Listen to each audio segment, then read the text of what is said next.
ಎಲ್ಲಾ ಹಾನಿಯಿಂದ ಕೂದಲನ್ನು ರಕ್ಷಿಸುತ್ತೆ. ಬರೀ Amrit noni reach root premium hair oil. ಅವರು ಇನ್ನ ವಿದೇಶದಲ್ಲೇ ಇದ್ದಾರೆ, ಸಿಗ್ತಾ ಇಲ್ಲ, ಚರ್ಚೆಗಳಾಗ್ತಾ ಇದೆ. ಅವ್ರನ್ನ ದೇಶ ಕರೆತರಬೇಕು ಅಂತ ಎಲ್ಲ ಚರ್ಚೆ ಆಗ್ತದೆ. ಒಂದ್ ಕಡೆ ಅತ್ಯಾಚಾರ ಪ್ರಕರಣ, ಇನ್ನೊಂದ್ ಕಡೆ ಕಿಡ್ನಾಪ್ ಪ್ರಕರಣ, ಈ ಪ್ರಕರಣಗಳಿಂದ ಸಾಕಷ್ಟು ಕರ್ನಾಟಕ ರಾಜ್ಯ ಸರ್ಕಾರ ಈಗಾಗಲೇ SIT ರಚನೆ ಮಾಡಿದ್ದಾರೆ, ತನಿಖೆ ಆಗ್ತಾ ಇದೆ. ಕಾನೂನಿಗಿಂತ ದೊಡ್ಡವರು ಯಾರು ಇಲ್ಲ. ಅಂತಿಮವಾಗಿ ಕಾನೂನಿನಲ್ಲಿ ಕಾನೂನಾತ್ಮಕವಾಗಿ SIT ವರದಿ ಬಂದ ನಂತರ ಯಾವ ರೀತಿ ಕಾನೂನಾತ್ಮಕವಾಗಿ ಕ್ರಮ ಕೈಗೊಳ್ಳಬೇಕು ಅದೊಂದು ಪ್ರಾಸೆಸ್ ನಡೀತದೆ. ಹಾಗಾಗಿ ಅದ್ರ ಬಗ್ಗೆ ನಾನೇನು ಹೆಚ್ಚಾಗಿ ಚರ್ಚೆ ಮಾಡೋದಿಲ್ಲ.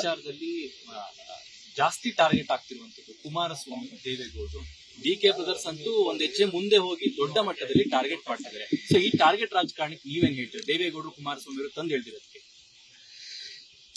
ಈ ಒಂದು ಪ್ರಕರಣವನ್ನ ರಾಜಕೀಯವಾಗಿ ಅದನ್ನ ಒಂದು ರೀತಿ ರಾಜ್ಯದ ಜನತೆಗೆ ತಪ್ಪು ಸಂದೇಶ ಕೊಡ್ತಕ್ಕಂಥದ್ದಕ್ಕೆ ಇವತ್ತು ಮಾನ್ಯ ದೇವೇಗೌಡರು ಸಾಹೇಬರು, ಕುಮಾರಣ್ಣ ಅವರು ಹಲವಾರು ವರ್ಷಗಳಿಂದ ಯಾವ ರೀತಿ ವಿಶೇಷವಾಗಿ ದೇವೇಗೌಡರು ಸಾಹೇಬರು ವಿಶೇಷವಾಗಿ ಒತ್ತಿ ಹೇಳ್ತೀನಿ, ದೇವೇಗೌಡರು ಸಾಹೇಬರು ಯಾವ ರೀತಿ ಅವರ ಒಂದು ವೈಯಕ್ತಿಕ ಬದುಕು ತೆರೆದ ಪುಸ್ತಕ, ಅದರಲ್ಲೇನು ಮುಚ್ಚುಮರೆ ಏನಿಲ್ಲ. ಅವರಾಗ್ಲಿ ನಮ್ಮ ಅಜ್ಜಿ ಚೆನ್ನಮ್ಮನವರಾಗ್ಲಿ ಬಹುಶಃ ಈಗ ನಮ್ಮಂತ ಯುವಕರಿಗೆ ಒಂದು ಸ್ಫೂರ್ತಿ. ಯಾವ ರೀತಿ ದಂಪತಿಗಳು ಯಾವ ರೀತಿ ಆದರ್ಶವಾಗಿ ಬದುಕಬೇಕು ಅಂತಕ್ಕಂಥದಕ್ಕೆ ಅವ್ರಿಗಿಂತ ಒಂದು ಉದಾಹರಣೆ ಕಣ್ಮುಂದೆ ಇವತ್ತು ನನಗ್ಯಾರು ಕಾಣೋದಿಲ್ಲ.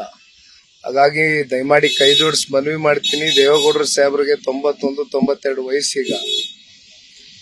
ಸಹಜವಾಗಿ ಇದೆಲ್ಲ ವಿಷಯಗಳು ಕೇಳಿ ಅವರ ಮನಸ್ಸ ಮೇಲೆ ಯಾವ ರೀತಿ ಪರಿಣಾಮ ಬೀರಿರುತ್ತೆ, ಯಾವ ರೀತಿ ಆಘಾತ ಆಗಿರುತ್ತೆ ಅಂತಕ್ಕಂಥದ್ದನ್ನ ನಾನು ಕೂಡ ಯಾರು ಕೂಡ ಇವತ್ತು ಅದನ್ನ ಊಹೆ ಮಾಡ್ಲಿಕ್ಕೆ ಸಾಧ್ಯ ಇಲ್ಲ. ಈಗಲೂ ಕೂಡ ಬೆಳಗ್ಗೆ 5:30ಗೆ ದೇವಸ್ಥಾನಕ್ಕೆ ಹೋಗಿದ್ನಪ್ಪ, 9 ಗಂಟೆಗೆ ಬಂದೆ ಅಂತ ಪಾಪ ಒಬ್ಬರೇ ವಿಶ್ರಾಂತಿ ತಗೊಳ್ತಾ ಇದ್ರು. ಸಾಕಷ್ಟು ನೊಂದಿದ್ದಾರೆ.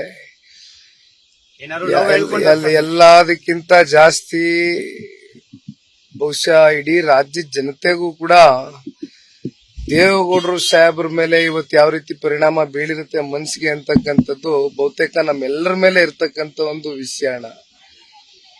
ಸಾಕಷ್ಟು ನೋವಲ್ಲಿದ್ದಾರೆ ನಮ್ಮ ಅಜ್ಜಿ, ನಮ್ಮ ತಾತ. ನನ್ನ ಜೀವನದಲ್ಲಿ ನಾನು ಮಾತ್ರವಲ್ಲ, ನನ್ನ ಕೂದಲು ಕೂಡ ಆಗಿರ್ಬೇಕು ಸ್ಟ್ರಾಂಗ್ ಅಂಡ್ ಸ್ಟೈಲಿಶ್. ಬರೀ Amrit noni reach root premium hair oil ನೊಂದಿಗೆ. Reach root premium hair oil. ಅವರು ಇನ್ನ ವಿದೇಶದಲ್ಲೇ ಇದ್ದಾರೆ, ಸಿಗ್ತಾ ಇಲ್ಲ, ಚರ್ಚೆಗಳಾಗ್ತಾ ಇದೆ. ಅವ್ರನ್ನ ದೇಶ ಕರೆತರಬೇಕು ಅಂತ ಎಲ್ಲ ಚರ್ಚೆ ಆಗ್ತದೆ. ಒಂದ್ ಕಡೆ ಅತ್ಯಾಚಾರ ಪ್ರಕರಣ, ಇನ್ನೊಂದ್ ಕಡೆ ಕಿಡ್ನಾಪ್ ಪ್ರಕರಣ, ಈ ಪ್ರಕರಣಗಳಿಂದ ಸಾಕಷ್ಟು ಕರ್ನಾಟಕ ರಾಜ್ಯ ಸರ್ಕಾರ ಈಗಾಗಲೇ SIT ರಚನೆ ಮಾಡಿದ್ದಾರೆ, ತನಿಖೆ ಆಗ್ತಾ ಇದೆ. ಕಾನೂನಿಗಿಂತ ದೊಡ್ಡವರು ಯಾರು ಇಲ್ಲ. ಅಂತಿಮವಾಗಿ ಕಾನೂನಿನಲ್ಲಿ ಕಾನೂನಾತ್ಮಕವಾಗಿ SIT ವರದಿ ಬಂದ ನಂತರ ಯಾವ ರೀತಿ ಕಾನೂನಾತ್ಮಕವಾಗಿ ಕ್ರಮ ಕೈಗೊಳ್ಳಬೇಕು ಅದೊಂದು ಪ್ರಾಸೆಸ್ ನಡೀತದೆ. ಹಾಗಾಗಿ ಅದ್ರ ಬಗ್ಗೆ ನಾನೇನು ಹೆಚ್ಚಾಗಿ ಚರ್ಚೆ ಮಾಡೋದಿಲ್ಲ.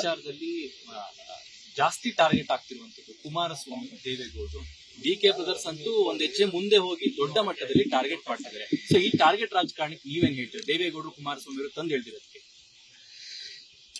ಈ ಒಂದು ಪ್ರಕರಣವನ್ನ ರಾಜಕೀಯವಾಗಿ ಅದನ್ನ ಒಂದು ರೀತಿ ರಾಜ್ಯದ ಜನತೆಗೆ ತಪ್ಪು ಸಂದೇಶ ಕೊಡ್ತಕ್ಕಂಥದ್ದಕ್ಕೆ ಇವತ್ತು ಮಾನ್ಯ ದೇವೇಗೌಡರು ಸಾಹೇಬರು, ಕುಮಾರಣ್ಣ ಅವರು ಹಲವಾರು ವರ್ಷಗಳಿಂದ ಯಾವ ರೀತಿ ವಿಶೇಷವಾಗಿ ದೇವೇಗೌಡರು ಸಾಹೇಬರು ವಿಶೇಷವಾಗಿ ಒತ್ತಿ ಹೇಳ್ತೀನಿ, ದೇವೇಗೌಡರು ಸಾಹೇಬರು ಯಾವ ರೀತಿ ಅವರ ಒಂದು ವೈಯಕ್ತಿಕ ಬದುಕು ತೆರೆದ ಪುಸ್ತಕ, ಅದರಲ್ಲೇನು ಮುಚ್ಚುಮರೆ ಏನಿಲ್ಲ. ಅವರಾಗ್ಲಿ ನಮ್ಮ ಅಜ್ಜಿ ಚೆನ್ನಮ್ಮನವರಾಗ್ಲಿ ಬಹುಶಃ ಈಗ ನಮ್ಮಂತ ಯುವಕರಿಗೆ ಒಂದು ಸ್ಫೂರ್ತಿ. ಯಾವ ರೀತಿ ದಂಪತಿಗಳು ಯಾವ ರೀತಿ ಆದರ್ಶವಾಗಿ ಬದುಕಬೇಕು ಅಂತಕ್ಕಂಥದಕ್ಕೆ ಅವ್ರಿಗಿಂತ ಒಂದು ಉದಾಹರಣೆ ಕಣ್ಮುಂದೆ ಇವತ್ತು ನನಗ್ಯಾರು ಕಾಣೋದಿಲ್ಲ. ಹಾಗಾಗಿ ದಯಮಾಡಿ ಕೈ ಜೋಡಿಸಿ ಮನವಿ ಮಾಡ್ತೀನಿ, ದೇವೇಗೌಡರು ಸಾಹೇಬರಿಗೆ 91-92 ವಯಸ್ಸೀಗ.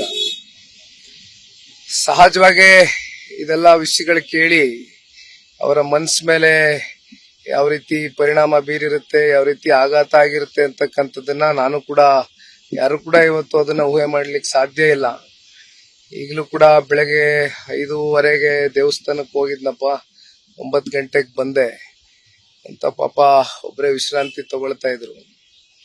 ಸಾಕಷ್ಟು ನೊಂದಿದ್ದಾರೆ. ಏನಾದ್ರು ಎಲ್ಲದಕ್ಕಿಂತ ಜಾಸ್ತಿ ಬಹುಶಃ ಇಡೀ ರಾಜ್ಯದ ಜನತೆಗೂ ಕೂಡ ದೇವೇಗೌಡರು ಸಾಹೇಬ್ರ ಮೇಲೆ ಇವತ್ತು ಯಾವ ರೀತಿ ಪರಿಣಾಮ ಬೀಳಿರುತ್ತೆ ಮನಸ್ಸಿಗೆ ಅಂತಕ್ಕಂಥದ್ದು ಬಹುತೇಕ ನಮ್ಮೆಲ್ಲರ ಮೇಲೆ ಇರ್ತಕ್ಕಂಥ ಒಂದು ವಿಷಯ. ಸಾಕಷ್ಟು ನೋವಲ್ಲಿದ್ದಾರೆ ನಮ್ಮ ಅಜ್ಜಿ, ನಮ್ಮ ತಾತ. ಅನುಕ್ಷಣದ ಸುದ್ದಿಗಳಿಗಾಗಿ ವಿಸ್ತಾರ ನ್ಯೂಸ್ ಯೂಟ್ಯೂಬ್ ಚಾನೆಲ್ ಸಬ್ಸ್ಕ್ರೈಬ್ ಮಾಡಿ.